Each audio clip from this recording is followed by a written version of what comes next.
Najpogosteje politično omenjena nevladna organizacija Inštitut 8. marec Nike Kovač za rubriko 24 ur dejstva z imeni in številkami razkriva, kdo jih financira. Zakaj se ne financirajo iz državnega proračuna in čigav kapital stoji za njimi?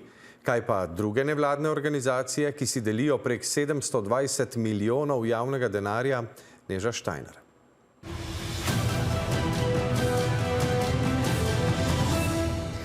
Soroševa kampanja Inštituta 8. marec za razkroj Evrope. To je izjava predstavnika opozicije o največkrat politično izpostavljeni nevladni organizaciji. Kdo torej financira Inštitut 8. marec? Glasna vprašanja o finančnem ozadju Inštituta 8. marec. In odgovori v letnih poročilih in dokumentih, ki jih inštitut postavlja na mizo. Ja, v resnici je bila pač skozi naša ideja, da se ne financiramo iz občin, držav ali pa državnih podjetij, ker je bila neka naša velika želja, da ostanemo neodvisni ne glede na oblast. Letna poročila razkrivajo več kot 700 tisočakov težak proračun. Doslej jih je podprlo več kot 15 fundacij. Alliance for Gender Equality, Melior Foundation, Raža, eden izmed naših najbolj stalnih partnerjev je IPPF, torej Planned Parenthood. Sodelovali smo pa tudi z Open Society, ki pa se je odločil v letošnjem letu, da z inštitutom v bistvu več ne sodeluje. Ali lahko inštitut, ki ga financira kapital iz tujine, ostane neodvisen? Do zdaj se nihče nikoli ni vtikval v našo neodvisnost, razen pri primeru Palestine in genocida. Izgubili smo neke fundacije. Smo v lanskem letu dobili samo donacij okoli 30 evrov za več kot 120 tisoč. Med donatorji je avstrijska milijonarka Marlene Engelhorn, ki je razdelila skoraj celotno svoje podedovano premoženje. I donated a total sum of 120,500 euros because they're working, especially also in the campaign My Voice, My Choice, which is not something that is tied only to the lives of people living in Slovenia, but like all across the European Union. Nemški tabloid družini Engelhorn očita povezavo z nacističnim režimom oziroma podjetjem, ki je proizvedlo ciklon B, ki so ga uporabljali v plinskih celicah. We're now in court. I want to make sure that they can't continue spreading those lies. There is Nazi money in my family, but there's no Zyklon B money in my family, but with a different company, with Boehringer Mannheim. Proračun Inštituta 8. marec se je precej povečal. 67 tisoč evrov na 719 tisoč leta 2024. Ustanovili so še ločen zavod My Voice, My Choice, ki je imel preko 480 tisoč proračuna. Kdo so največji donatorji kampanje My Voice, My Choice, kjer so zbrali prek 920 tisoč donacij? Evropske filantropske organizacije, ki delujejo na področjih enakosti spolov, človeških pravic in krepitve civilne družbe. Fundacija Raža in Melior sta donirali preko 250 tisoč in Alliance for Gender Equality 110 tisoč. Pomemben partner inštituta je Mednarodna zveza za načrtovano starševstvo. V 2 letih so inštitutu nakazali preko 100 tisoč evrov.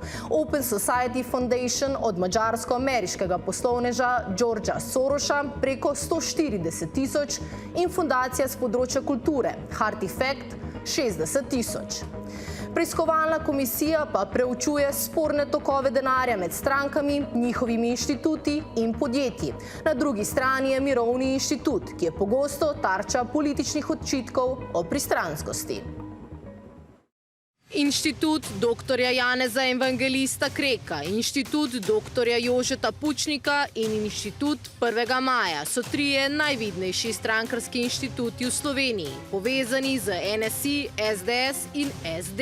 Gre za finančne tokove med političnimi strankami, družinskimi podjetji in inštituti. Inštituti je nikakor in nikoli ni bil vod stranke za financiranje. Samega poslovanja inštituta jaz ne bom komentirala. Metelkova 6 je postala simbol političnega pritiska na civilno družbo, ko je notranji minister Aleš Hojs poskušal izseliti več kot 20 nevladnih organizacij iz prostorov.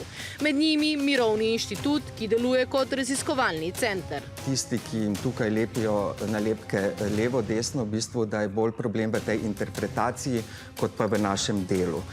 Mi je pa jasno, da skrajna desnica seveda ne podpira takšnih vrednot. Če se kakšen politik pritožuje nad politično aktivnostjo dela nevladnih organizacij, moramo to razumeti na ta način, da ga moti sedanja stopnja demokracije in da bi jo rad skrčil. Letni proračun inštituta 1,5 milijona. Približno polovico sredstev pridobimo v Sloveniji, drugo polovico pa iz virov v tujini. Open Society Foundation nikoli ni narekovala, kaj moramo mi početi. Lani so nevladne organizacije iz državne blagajne prejele 723 milijonov, največ 220 milijonov oziroma tretjino, tiste, ki izvajajo osebno asistenco. V primerjavi z letom 2003, ko so dobile 167 milijonov, se je znesek povečal že 4-krat. Sicer je prek 27 tisoč nevladnih organizacij. Goran Forbici, direktor krovne mreže nevladnikov, pojasni, zakaj je pomembno, da financiramo različne nevladne organizacije. Tako kot nobena hiša ni imuna na ogenj, tudi nobena oblast ni imuna na napake in zlorabe, in zato je prav, da v resnici z javnim denarjem financiramo oboje, tako gasilce kot tiste, ki gledajo oblasti pod prst. Na vrhu med nevladniki so 3 izvajalci osebne asistence. Rekorder je osebna asistenca Pomurja več kot 18 milijonov. Sledita Zavod Brez ovir z več kot 13 milijoni in Zveza Sonček z 11 milijoni. Nato sledijo Valdorfska šola, Združenje multiple skleroze in Zavod Svetega Stanislava. Kako v Zvezi Sonček porabijo javni denar?